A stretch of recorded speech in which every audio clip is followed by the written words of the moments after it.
অমিত শাহ সম্পর্কে মহুয়া মৈত্রের বিতর্কিত মন্তব্য তা নিয়ে আদালতে দেখুন, অভিযোগ দায়ের। অমিত শাহ সম্পর্কে মহুয়া মৈত্র যা বলেছেন এটা মূলত একজনের না, ওনাকে আপনি হিসাব মানুষের হৃদয় থেকে ওনার নাম বাদ যাবে এইটা বলতে গিয়ে ওই ধরনের বেঁচে এই বিষয়টাকে টেকনিক্যালি যেটাকে বলা হয় সেটা হচ্ছে প্রতীকীমূলক বাক্য গঠনে কর্মধারয়, অব্যয় এবং সমাস এইটার প্রয়োগের একটা টেকনিক্যাল ত্রুটি। এটার সঙ্গে কোথাও ফিজিক্যালি মুন্ডু কেটে আনা, মাথা কেটে আনার কোনো সম্পর্ক নেই। এটা প্রতীকী ব্যবহারে দেখবেন head of the state, head head of the state, তোমার হেড ওটা প্রতীকী, প্রধান, মাথা না।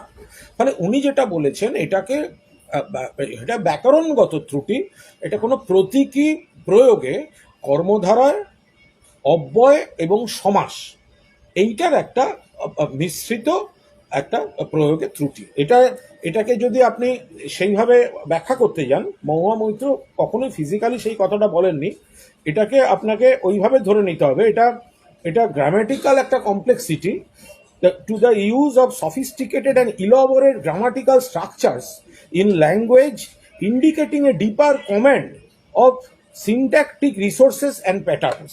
ফলে এর সঙ্গে কাউকে কোনো আক্রমণ করতে যাওয়া বা মাথার কেটে নেওয়ার সম্পর্ক